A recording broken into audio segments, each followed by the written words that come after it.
আসসালামু আলাইকুম। আশা করি সবাই ভালো আছো অ্যান্ড আলহামদুলিল্লাহ আমিও খুব ভালো আছি। আচ্ছা আজকে আমরা কেমিস্ট্রি পড়বো, ঠিক আছে? তো আমি যদি তোমাদেরকে একটু কেমিস্ট্রির সাথে পরিচয় করায় দিই লাইক ইন্টারমিডিয়েটে, তো বিষয়টা এরকম হয় যে আমাদের কেমিস্ট্রিতে ২ টা পার্ট। একটা হলো তোমার ফার্স্ট পেপার আর আরেকটা হলো সেকেন্ড পেপার। আচ্ছা, তো সাধারণত বিভিন্ন কলেজে ১ম বছর ১ম পত্র পড়ায় এবং ২য় বছর ২য় পত্র পড়ায়। তো আমরা আজকের ক্লাসে ১ম পত্র পড়বো অ্যান্ড ১ম পত্রের অধ্যায় আছে মোট ৫ টা। ১ টা, ২ টা, ৩ টা, ৪ টা, ৫ টা। এখন আমি যদি তোমাদেরকে বলি এই ৫ টা অধ্যায়ের মধ্যে ১ম অধ্যায় এবং ৫ম অধ্যায় পুরা ইউজলেস। ইউজলেস বলতে আমি বুঝাচ্ছি মানে এই ২ টা খুব কম গুরুত্বপূর্ণ অ্যান্ড এই ২ টা থেকে কোয়েশ্চেন আসার সম্ভাবনা খুব কম থাকে। আসলে এমসিকিউ-টেমসিকিউ আসে। তো ওই ২ টা এমনিতেও আমাদের শেষ করতে টাইম লাগবে না। আমরা জাস্ট চাইলে ১ থেকে ২ টা ভিডিওর মাধ্যমেও কিন্তু ১ম অধ্যায় আর ৫ম অধ্যায় কিন্তু শেষ করে দিতে পারবো। বাট আমাদের সময় লাগবে এই 2nd চ্যাপ্টার পড়তে, 3rd চ্যাপ্টার পড়তে অ্যান্ড 4th চ্যাপ্টার পড়তে। তো যেহেতু এই ৩ টা চ্যাপ্টার আমাদের পড়তেই হবে অ্যান্ড এই ৩ টা চ্যাপ্টার থেকে আমাদের সৃজনশীল আসবে ৭ টা অ্যান্ড এই ৭ টা সৃজনশীল আসলে এর মধ্যে থেকে আমরা ইজিলি সবগুলা অ্যান্সার করতে পারবো অ্যান্ড মোটামুটি ভালো একটা নাম্বার পেয়ে যাবো। তো প্রথমত আমরা পড়তে চাই 2nd চ্যাপ্টার যেটার নাম হলো গুণগত রসায়ন। গুণগত রসায়ন। আচ্ছা। তো আরেকটু কথা বলে নেই যে যারা এখনো তোমরা কলেজে ভর্তি হও নাই, জানি এখনো কলেজে ভর্তি হও নাই। কলেজের অ্যাপ্লিকেশনের যেই ডেট গুলা সেটা এখনো আসে নাই সেপ্টেম্বর ২ তারিখ থেকে। তো দেখা যাক ওই টাইম থেকে তোমরা কলেজে ভর্তি হবা। দেন আসলে মোটামুটি তোমাদের একটু বিজি লাইফ যাবে। তোমরা ড্রেস বানাইবা এটা ওইটা, কলেজে গেছো, নতুন বই-টই কিনবা। ১ম বই দেখে কিচ্ছু বুঝবা না, যেটা আসলে স্বাভাবিক। আমিও বুঝি না এখনো। তো এইজন্য আগে থেকে একটু অনলাইনে যদি মোটামুটি একটু ক্লাস কইরা নাও, একটু ভিডিও-টিডিও দেইখা নাও, লাইক এই যে এরকম তাহলে তোমরা একটু হইলেও আগায়া থাকবা অন্যদের থেকে। তোমাদের প্রতি প্রেশারটাও একটু কম যাবে। অ্যান্ড সেইটা বড় কথা না। বড় কথা হলো যে আমাদের এই কেমিস্ট্রি বইটার সাথে যখন আমরা পরিচিত হই, তখন আমরা আরো একটা তথ্য জানতে পারবো যে আমাদের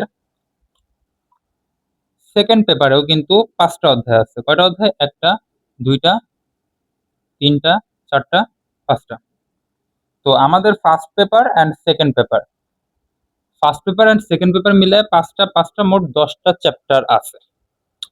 তুমি যদি মনে করো মাত্র ১০ টা চ্যাপ্টার, তো এই ১০ টা চ্যাপ্টার আসলে পড়াইতে তো তেমন একটা আ মানে অল্প একটু একটা বইয়ের সমান কি এমন হইব খুব কম টাইম? না। তোমাদের এই বইটা শেষ করতে তোমাদের কিন্তু প্রচুর পরিমাণে পড়তে হবে। কজ দেখতে ছোট মনে হলেও আসলে কিন্তু ছোট না। ঠিক আছে? অনেক কিছু আছে দেখবা দেখতে ছোট, কিন্তু আসলে জিনিসটা ছোট না। যাই হোক সেইটা আমরা পরে বুঝবো। আগে আমাদের পড়তে হবে। আমি তোমাদের ভয় দেখাচ্ছি না। আমি জাস্ট বিষয়গুলো বুঝাচ্ছি। হোয়াটএভার। এরপরে আমি যদি এখন বলি যে আমাদের এই ১ম পত্রের মধ্যে ২য় অধ্যায় হলো গুণগত রসায়ন এবং এই গুণগত রসায়ন ফুল চ্যাপ্টারটার মধ্যে মোট ৮ টা টপিক আছে আমাদের পড়ার মতো। এই ৮ টা টপিক কিন্তু অনেক কিছু আছে। যেমন তোমার এই ৮ টা টপিকের মধ্যে তোমার আলফা কণা বিচ্ছুরণ আছে, রাদারফোর্ড বোর পরমাণু মডেল আছে, তারপরে তোমার এই যে বর্ণালী আছে, কোয়ান্টাম সংখ্যা আছে, বিভিন্ন কিছু আছে। ঠিক আছে? তো এই সবকিছুর মধ্যে আমাদের ৩ টা জিনিস আছে খুব বেশি ইম্পোর্টেন্ট। লাইক একটা হলো বর্ণালী অ্যান্ড আরেকটা হলো কোয়ান্টাম সংখ্যা। ঠিক আছে? কি বলতো? কোয়ান্টাম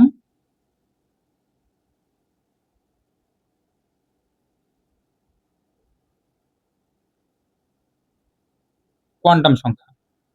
এটা সাধারণত আমাদের এই বইতে জাস্ট আ এই বড় একটা অধ্যায়, এই গুণগত রসায়নের বড় একটা অধ্যায়ের মধ্যে ছোট্ট একটা টপিক রেখা দিছে। কিন্তু তোমরা যখন আরো বড় হবা তখন দেখবা এই কোয়ান্টাম মেকানিক্স নিয়া সম্পূর্ণ তোমার একটা বই থাকবে। ঠিক আছে? সম্পূর্ণ একটা বই থাকবে তোমার এই কোয়ান্টাম মেকানিক্স নিয়ে। অ্যান্ড সেইখানে তোমরা কোয়ান্টাম সংখ্যা পাবা। লাইক এই ছোট একটা জিনিস যে কতটা ইম্পোর্টেন্ট সেটা অবশ্য তোমরা ভার্সিটিতে গিয়া খুব ভালো মতো বুঝবা। আচ্ছা, তো আজকে আমরা যে জিনিসটা পড়বো সেটা হলো কোয়ান্টাম সংখ্যা, ঠিক আছে? তো কোয়ান্টাম সংখ্যা যদি আমরা পড়ি তাহলে মোটামুটি আমাদের বিভিন্ন কিছু বোঝার আছে এখানে। কজ জিনিসটা খুবই বেশি ইম্পর্টেন্ট অ্যান্ড এই অধ্যায়ের খুব ইম্পর্টেন্ট একটা বিষয়। আচ্ছা, গেল। তাহলে চলো কোয়ান্টাম সংখ্যাটা শুরু করা যাক। তো আমাদের টপিক আমরা লিখি, আমাদের টপিক হলো কোয়ান্টাম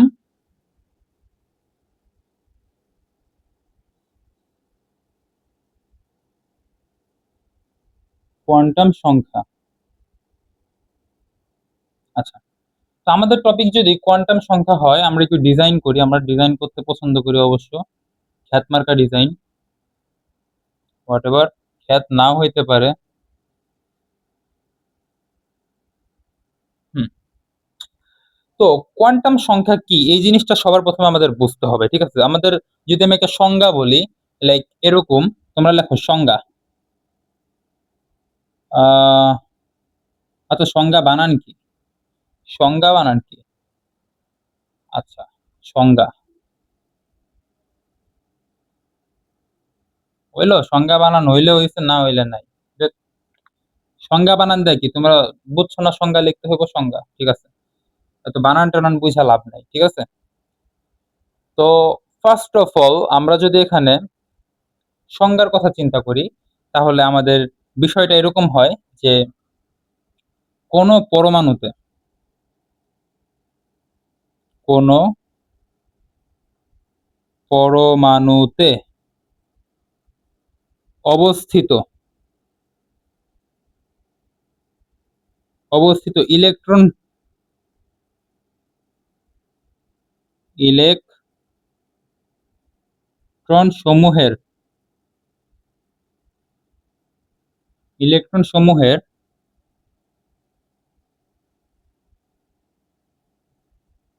আকার কমা আকৃতি কমা ত্রিমাত্রিক ত্রিমাত্রিক কি এটা? আহ দিক বিন্যাস ও ঘূর্ণনের দিক নির্দেশ করে। আচ্ছা, ত্রিমাত্রিক দিক বিন্যাস ও ঘূর্ণয়নের ঘূর্ণয়নের দিক নির্ণয় করে।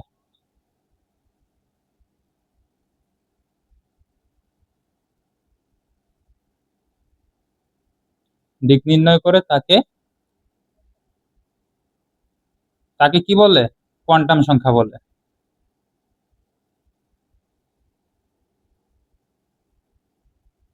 কোয়ান্টাম সংখ্যা বলে। বুঝতে পারছো? তো আমরা এখানে কয়টা জিনিস পাইছি, আমার কথাটা বুঝো তোমরা। আমরা এখানে মোটামুটি চারটা জিনিস পাইছি। চারটা জিনিস কি কি? আহ আচ্ছা, চারটা জিনিস। আমরা তো এখানে একটু জায়গা লাগবে, বুঝছো? একটু জায়গা লাগবে, যে জায়গাটা আমি পাচ্ছি না। এই জায়গাটা পাওয়ার জন্য আমি এইখানে লিখি। এক নাম্বার জিনিস হলো আকার। আকার আকার জিনিসটা হলো প্রধান কোয়ান্টাম সংখ্যা। প্রধান কোয়ান্টাম সংখ্যা। দুই নাম্বার হলো আকৃতি। আকৃতি আকৃতি হলো সহকারী সহকারী কোয়ান্টাম সংখ্যা। তিন নাম্বার হলো এই যে ত্রিমাত্রিক দিকবিন্যাস। ত্রিমাত্রিক দিকবিন্যাস, এটা হলো চুম্বক কোয়ান্টাম সংখ্যা। চার নাম্বারে হলো ঘূর্ণায়নের দিক নির্ণয়। ঘূর্ণায়নের দিক আচ্ছা, ঘূর্ণায়নের দিক এটা হলো স্পিন স্পিন কোয়ান্টাম সংখ্যা। এগুলাকে আবার প্রকাশ করা যায়, লাইক আমরা প্রধান কোয়ান্টাম সংখ্যাকে এন দ্বারা প্রকাশ করি। সহকারী কোয়ান্টাম সংখ্যাকে আমরা এল দ্বারা প্রকাশ করি, এল। আর ত্রিমাত্রিক বা চুম্বককে আমরা এম দ্বারা প্রকাশ করি। আর ঘূর্ণায়নের দিক স্পিনকে আমরা এস দ্বারা প্রকাশ করি। ঠিক আছে? এস না অবশ্য, এরকম দেখতে যে এসটা আছে, এটা দ্বারা প্রকাশ করি। তো মোটামুটি এই ৪ টা হলো আমাদের কোয়ান্টাম সংখ্যার বিষয়গুলো। এখন তোমরা যদি এই ৪ টা আরো ভালোভাবে বুঝতে চাও তাহলে আমি তোমাদেরকে একটা চিত্র এঁকে বুঝাইতে পারি। ঠিক আছে? চিত্রটা লাইক এরকম হবে। আমার না জায়গা দরকার। আচ্ছা আমি এইখানে দেখি। এই ধরো তোমার একটা ঘর, এই ২ টা, ৩ টা, ৪ টা, ৫ টা। আচ্ছা, এখানে কক্ষপথগুলো কি একটু দেখো, যে এখানে কক্ষপথ সংখ্যা কয়টা? এই হলো তোমার কি ১ নাম্বার কক্ষপথ, এই ২ নাম্বার, এই ৩ নাম্বার, এই ৪ নাম্বার, এই ৫ নাম্বার। এখানে কি ৫ টা কক্ষপথ আছে, তাই না? তো ৫ টা কক্ষপথ যদি থাকে তাহলে এখানে n equal 1, n equal 2, আমি যদি n equal 5 বলি তুমি কোন কক্ষপথটা বুঝবা? একদম সবার বাইরেরটা, কজ এখানে 5 পর্যন্ত আছে। তো এই n হলো প্রধান কোয়ান্টাম সংখ্যা, ঠিক আছে? বা প্রধান অরবিটাল সংখ্যা, ঠিক আছে? প্রধান কোয়ান্টাম সংখ্যা বা প্রধান অরবিটাল সংখ্যা আমরা বুঝলাম, ঠিক আছে? এরপরে আমাদের সহকারী কোয়ান্টাম সংখ্যা। সহকারী কোয়ান্টাম সংখ্যা কি? আমরা যখন এই জিনিসটাকে আচ্ছা আমি তোমাদেরকে উদাহরণ দিয়ে বুঝাই। লাইক এই ধরো একটা মানুষ, এই ধরো আরেকটা মানুষ। এখন তুমি যদি আকার এবং আকৃতির মধ্যে পার্থক্য চাও যে ভাইয়া আকার কি এবং আকৃতি কি, দুইটা কিভাবে ভিন্ন, দুটো তো অবশ্যই ভিন্ন কিন্তু কিভাবে ভিন্ন সেই জিনিসটার প্রতি যদি তুমি একটু বিশ্লেষণ চাও তাহলে দেখো, আকার হলো সেইটা যেটা বাহ্যিকভাবে দেখে সেম মনে হয়। লাইক আমি দেখতেছি যে এইটাও একটা মানুষ, এটাও একটা মানুষ, দুইটা তো আসলে দুজনের আকার তো একই। এরও দুইটা হাত আছে, এরও দুইটা হাত আছে, এরও পা তো দেই নাই, এরও দুইটা পা আছে, ওরও দুইটা পা আছে, এরও একটা মাথা আছে, ওর একটা মাথা আছে, মানে অর্থাৎ আকার সেম। কিন্তু আকৃতি যেটা আসলে অভ্যন্তরীণ, দেখা যায় না, জুম করে দেখতে হয়। লাইক একটু ভালো করে লক্ষ্য করে দেখতে হয়। যেমন ধরো তুমি একটা পোস্ট দেখছো, পোস্টের মধ্যে তোমার ফেভারিট কোনো স্টার আছে। তো সে কোন জুতা পরছে, কোন ব্র্যান্ডের শার্ট পরছে বা প্যান্ট পরছে, তুমি জুম কইরা কইরা দেখতেছো। লাইক এই জিনিসটা হলো জুম কইরা দেখতেছো, ঠিক আছে? অভ্যন্তরীণ একটা জিনিস তুমি খুব খোঁচায় দেখতেছো, তো ওইটা হলো তোমার আকৃতি বোঝায়। তো সেই ক্ষেত্রে আমরা যদি এই অরবিটাল গুলো একটু জুম করে দেখি, তখন আমরা দেখব প্রথম অরবিটালে থাকে হলো এস, দ্বিতীয় অরবিটালে থাকে এস এবং কি পি। আচ্ছা, এই এস, এস পি এগুলা কি উপশক্তি স্তর না? প্রধান শক্তি স্তর তো এগুলা এন, আর উপশক্তি স্তর যে এল, এগুলা কি এস, এস পি। আমরা কি জানি, আমরা কি এই যখন ইলেকট্রন বিন্যাস করতাম আমরা দিতাম না 1s2, 2s2, 2p6, 3s2, এগুলা কেন দিতাম? এগুলা কোত্থেকে আসছে? এগুলো তো এখান থেকে আসছে। এখন যদি আমি তৃতীয় শক্তি স্তরের কথা কল্পনা করি তাহলে এখানে কি কি আছে? এখানে আছে এস পি ডি। চতুর্থটা কল্পনা করলে আমাদের এখানে কি আছে? এস পি ডি এফ, তাই না? চতুর্থ চতুর্থ মানে ৪ নাম্বারে তো আমাদের এসপিডিএফ। এবং আমরা যদি ৫ নাম্বারেরটা কল্পনা করি যে তাহলে থাকে এস পি ডি এফ। এরপরে কি বলতো? এরপর হলো জি, যেটা 9-10 এর বইতে নাই। আচ্ছা, এই যে এসপিডিএফ, এসপিডিএফ জি। এখন এইখান থেকে কোশ্চেন আসতে পারে যে 4G এবং 5G এর মধ্যে কোনটা পসিবল? তখন তুমি অবশ্যই 5G দিবা, কজ 4 এর মধ্যে তো জি নাই, 5 এর মধ্যে তো জি আছে। আচ্ছা, এইগুলা উপশক্তি স্তর এবং এইগুলা হলো সহকারী কোয়ান্টাম সংখ্যা, অর্থাৎ এগুলাকে আমরা এল দ্বারা প্রকাশ করতে পারি, ঠিক আছে? এরপরে হলো ত্রিমাত্রিক দিক বিন্যাস চুম্বক, এটা পরে বোঝাই। এরপরে আমি আগে বোঝাই ঘূর্ণায়নের দিক। ঘূর্ণায়নের দিক, ঘূর্ণায়নের দিক কি? তুমি একটা জিনিস লক্ষ্য করছো যে তোমার যখন ধরো এই একটা পরমাণু এই ধরো তোমার এই দুইটা অরবিটাল রাখলাম। প্রথমটায় তো থাকে মনে করো দুইটা ইলেকট্রন, পরেরটায় কয়টা থাকে? 8টা। তো এইখানে এই দুইটা, এই যে এই দুইটা, দুই আর দুই 4, 5, 6, 7, 8, এইভাবেই তো তোমরা আঁকো। 8, 9, 10, তাই না? এইভাবেই তো তোমরা আঁকো। এখন আমার কথা হলো যে তুমি কি কখনো তোমার টিচারকে জিজ্ঞেস করছো যে স্যার এই যে ইলেকট্রন গুলা এইখানে দুইটা, এখানে দুইটা, এখানে দুইটা, এখানে দুইটা, কেন? এইখানে কেন নাই, এইখানে কেন নাই, এইখানে কেন নাই, ওইখানে কেন নাই? মানে আমার মন চাইতেছে আমি সোজাসুজি দিব না, আমি কোনাকুনি দিব। হবে? কেন হবে না, বা হবে, হবে নাকি হবে না, এগুলা কি তোমরা কখনো জিজ্ঞেস করছো? জাস্ট পড়াইছে, পড়ছো, পরীক্ষায় লাগছো, A+ পাইছো, আমিও ব্যতিক্রম না, আমিও সেম। তো দেখো, এটা না হওয়ার একটা রিজন আছে। আমি যদি তোমাদেরকে বলি যে এই একটা জায়গা, এখান থেকে আরেকটা জায়গা, এখান থেকে আরেকটা জায়গা, এখান থেকে আরেকটা জায়গা, লাইক এইটা ধরো তোমার একটা বাস স্টপ, ঠিক আছে? মানে এখানে বাস থামে, এখান থেকে মানুষ বাসে ওঠে। এর দ্বারা মনে করো একটা হাইওয়ে, তো এই দিকটা তুমি বাসে চলবে। এখানে মনে করো আরেকটা বাস স্টপ, আবার এদিকে গাড়ি চলে, আবার আরেকটা বাস স্টপ, আবার একটা গাড়ি চলে, আবার বাস স্টপ। এখন আমার কথা হলো যে তুমি যখন বাস স্টপে দাঁড়ায় থাকো, তখন বাসের লোকজন তোমারে ডাকে, মানে বাসের হেল্পার তোমারে ডাকে, ভাই আসেন, কই যাইবেন আহেন।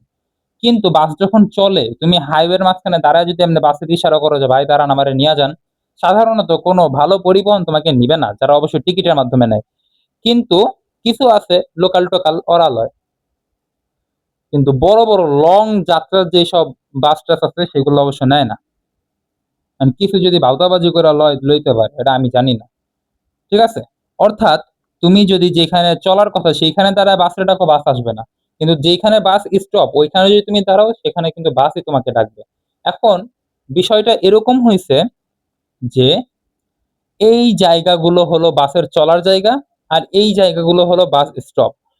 এইখানে তোমার বাস থামবে আর এই দিক দিয়ে বাস চলবে, এখানে থামবে এদিক দিয়ে চলবে, এখানে থামবে এদিক দিয়ে চলবে। মানে বিষয়টা হচ্ছে এরকম যে ইলেকট্রন, ইলেকট্রন তো ঘুরে। তো ইলেকট্রন এদিকে ঘুরতেছে, মানে এদিকে ইলেকট্রন ঘুরার কথা, আর এদিকে ইলেকট্রন জমা হওয়ার কথা, থাইমা যাওয়ার কথা, এখানে ইলেকট্রন স্টপ হওয়ার কথা। এই কারণে আমরা যখন ইলেকট্রন গুলা দেই, তো আমরা এই দুই জায়গায়, এই দুই জায়গায়, এই দুই জায়গায় এবং এই দুই জায়গায় দিই। এইবার আশা করি তোমরা বুঝছো। আচ্ছা, এবার যদি তোমরা বুঝো, তাহলে এই জিনিসটা বুঝলা। এরপরে যদি ঘূর্ণায়নের দিক, ঘুরে ইলেকট্রন যে ঘুরে, এটা কি ক্লকওয়াইজ নাকি এন্টি ক্লকওয়াইজ? ক্লকওয়াইজ এবং এন্টি ক্লকওয়াইজ বলতে আমি বোঝাচ্ছি, মনে করো তোমার এই একটা ঘড়ি, ঠিক আছে? এই একটা ঘড়ি,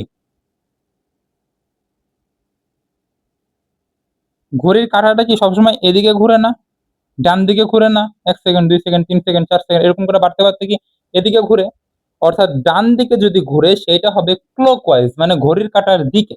আর যদি উল্টা ঘুরে সেইটা হবে এন্টি ক্লকওয়াইজ, অর্থাৎ ঘড়ির কাঁটার বিপরীত দিকে। এখন যখন এই দুইটা ইলেকট্রন একসাথে থাকে তখন কি হয়? একটা ইলেকট্রন ঘড়ির ডান দিকে ঘুরে অ্যান্ড আরেকটা ইলেকট্রন ঘড়ির বাম দিকে ঘুরে। যার ফলে কি হয়? এই দুইটা এক জায়গায় জমা হইতে পারে। না হইলে তো আর এই এরকম ভাবে একসাথে জমা হইতে পারতো না, জোড়া হইতে পারতো না, ঠিক আছে? আর যদি একটা যে কোনো জায়গায় একটা থাকে তাহলে সেটা কি ডান দিকে ঘুরতেছে, ঠিক আছে? যেমন ধরো আমি যদি এখানে লিখি 1s, আচ্ছা 1s না, আমি যদি সোডিয়ামের কথা কল্পনা করি, এই যে সোডিয়ামের যে 11টা ইলেকট্রন আমরা জানি, এটা ইলেকট্রন বিন্যাস করলে কি হয়? 1s2, 2s2, 2p6, 3s1। এক্ষেত্রে কি হয়েছে? 1s2, যেটা হলো আমাদের কি 1 নাম্বার প্রধান শক্তি স্তরে, এবং এস এ আছে, মানে এস উপশক্তি স্তর।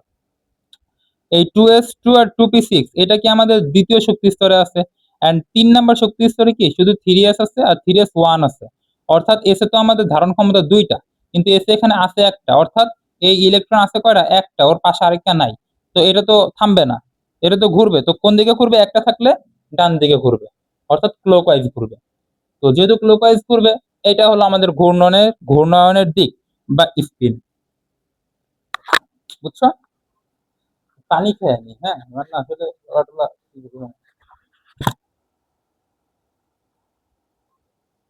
আচ্ছা, যাই হোক। তো এরপরে আমরা বুঝবো যে ত্রিমাত্রিক দিক বিন্যাস। দেখো, কোয়ান্টাম সংখ্যা এমন একটা জিনিস যেখানে তোমার খুব ইম্পর্টেন্ট বিষয়গুলো আছে। লাইক ত্রিমাত্রিক দিক বিন্যাস যেটা পুরা বাস্তব একটা উদাহরণ। লাইক আমরা যে পৃথিবীতে বসবাস করি, আমরা একজন যে আরেকজনকে দেখি কিভাবে? 3D ডাইমেনশনে, তাই না? লাইক আমরা যদি এখানে একটা গ্রাফ আঁকি, এই যে আমরা যদি একটা গ্রাফ আঁকি, এটা হলো এক্স অক্ষ এবং এটা হলো ওয়াই অক্ষ। এখানে কি দুইটা দিক আছে, দুইটা অক্ষ আছে। তো এক্ষেত্রে যদি আমি এখানে একটা বিন্দু দিই, তো এই বিন্দুটা হবে মনে করো তোমার 2,3। লাইক এক্স অক্ষের দিকে 2 ঘর এবং ওয়াই অক্ষের দিকে 3 ঘর এই বিন্দুটা। কিন্তু আমি যদি ত্রিমাত্রিক স্থানাঙ্ক ব্যবস্থা মানে আচ্ছা, ওটা তো ফিজিক্সের। আমি যদি ত্রিমাত্রিক দিক বিন্যাসের কথা বলি, সেক্ষেত্রে যদি এরকম হয় যে এখান থেকে আরেকটা দিক আসে, যেটা হয় হলো জেড অক্ষ। এই যে আরেকটা দিক আসে,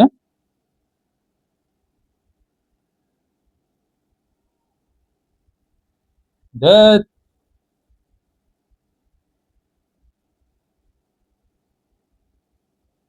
এটা এক্স অক্ষ, এটা ওয়াই অক্ষ, এটা জেড অক্ষ। তো এইবার যদি আমি একটা বিন্দুর কথা বলি, তাহলে সেই বিন্দুটা এক্স অক্ষের দিকে কত ঘর গেছে, ওয়াই অক্ষের দিকে কত ঘর গেছে এবং জেড অক্ষের দিকে কত ঘর গেছে, সেটা কিন্তু আমরা বুঝতে পারবো। লাইক আমি এইখানে দাঁড়ায় আছি, ঠিক আছে, আমি এখানে দাঁড়ায় আছি। তো আমার যে ঘরটা, এই ঘরের কোনায় যদি তুমি তাকাও, তুমি আমার ঘরের কোনা তো দেখতে পারতেছো না। লাইক তুমি তোমার নিজের ঘরের একটা কোনায় দেখো, যে কোনাটায় তুমি দেখতেছো এরকম একটা লম্বা, এদিকে একটা আসছে, ওদিকে একটা গেছে, ঠিক আছে। এই যে ঘরের কোনা, ঘরের কোনা থেকে ডান দিকে একটা গেছে, একটা সাইড গেছে, বাম দিকে একটা সাইড গেছে, আর উপরের দিকে একটা সাইড গেছে। তো এক্ষেত্রে কি হয়, ডান দিকের যে সাইডটা এটা ধরো এক্স অক্ষ, তারপরে বাম দিকে যে সাইডটা এটা ধরো ওয়াই অক্ষ, আর উপরের দিকে যেটা গেছে এটা ধরো জেড অক্ষ ধরো। তো এখন তুমি দাঁড়াইছো, তুমি ডান দিকে এক্স অক্ষের সাথে মাপলা যে তুমি এক্স অক্ষ থেকে কত মিটার দূরে, ঠিক আছে, আমি এত মিটার দূরে। এবার তুমি বাম দিকে মাপলা যে ওয়াই অক্ষ দিকে তুমি কত মিটার দূরে। লাইক যেরকম তুমি এই জায়গায় দাঁড়াইছো, তুমি এই যে এক্স অক্ষের সাথে মাপছো তুমি কত মিটার দূরে, ওয়াই অক্ষের সাথে মাপলা তুমি কত মিটার দূরে, দুইটা হইলো।